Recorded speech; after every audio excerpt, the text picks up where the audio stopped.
two beasts are very much a continuation of the previous vision, exposing the satanic power arrayed against God's people.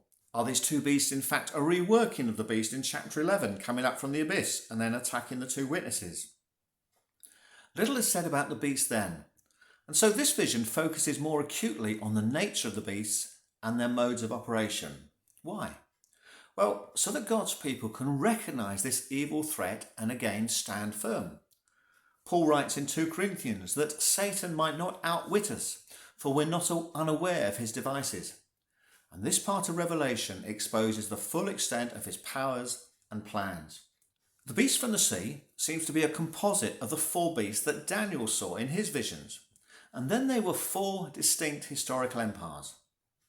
Combining them in this way, it perhaps represents the ultimate power system and structure, manifested at the time in the imperial rule and developing worship of the Roman emperor, and then going through to today with subsequent political, economic and religious power structures. With its crowns on its horns, this first beast demonstrates incredible power and might. It comes directly from the dragon, the devil himself. It has miraculous power and sets itself up as a deity to be worshipped, in total opposition to God and his people, and he even appears to conquer them. However, his power is not absolute, and again there is the idea of it being limited with 42 months. Now, these scenes with the two beasts once again demonstrate differentiation, as they open up this alternative marking to the one that God has used to seal his servants.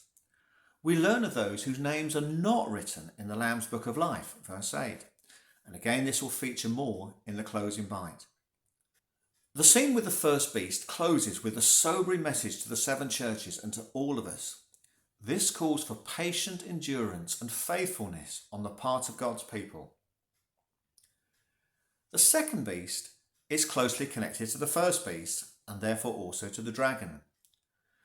If the first beast represents the power and might of the godless state or system, then the second beast is more like a false prophet, intent on capturing people's hearts and minds through deceit.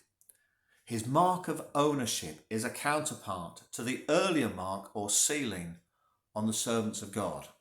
Okay, the mark of the beast and 666. So much has been said about these two things. Let's first of all remind ourselves of the framework of this book. It's the revelation of Jesus Christ, and not the revelation of who the beast might be or what the mark is or what the number or who the number represents. People talk about one world government, the power of the state, a cashless society, implanted microchips, tattoos and so on. And to me, it misses the point and fails to see the big picture in Revelation. There are two groups of people, those whose names are written in the Lamb's Book of Life and those that are not. And it is this that will ultimately determine one's destiny. And whilst here on earth, there are still those same two groups of people. Those that have the name of God written on their forehead denoting ownership. And then those who have the name of the beast written on theirs. Again, ownership. Yeah, it's a very binary view of life.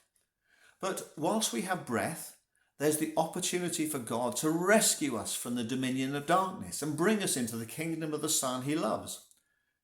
And that is why Revelation both teaches patience, endurance and faithfulness for the saints, but also the need to witness and testify to the good news of Jesus Christ. At the end of Revelation, there's a clear distinction between those that have received the mark of the beast and those that have not. I saw the souls of them that were beheaded for the witness of Jesus and for the word of God, and which had not worshipped the beast, neither his image, neither had received his mark upon their foreheads or in their hands. So what about that number 666 and the somewhat enigmatic final verse of the chapter? Well, the numerologists love it, and they found ways of identifying the person in question as anyone from the Emperor Nero through to Hero or Stalin and those yet to emerge. It's exciting to play Spot the Beast or the Antichrist, but perhaps the number is less about a specific person and is instead like the other uses of numbers in Revelation. It's not literal, but representative. So what could it represent? Well, there's an unholy trinity in these chapters of the dragon and the two beasts, whose relationships at times seem to imitate those of the Godhead Trinity. Three numbers here, perhaps pointing not to an individual figure or person, but the manifestations and personifications of this Trinity, always falling short, that is 6, not 7, falling short of the perfection that exists in God alone.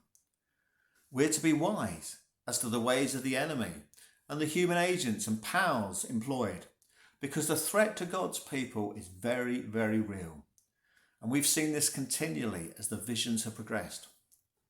One final point is that there's an important contrast which gets missed due to where chapter 13 arbitrarily ends.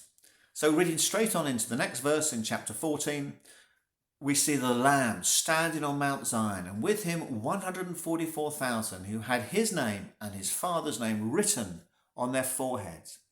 The 144,000, the people of God, together with the Lamb, are the key characters in Revelation. They stand in contrast to those who've received the mark of the beast in the previous verses. And with God's protection and strength, they will be able to withstand the onslaught of this unholy trinity and whatever manifestation or outworking it may take.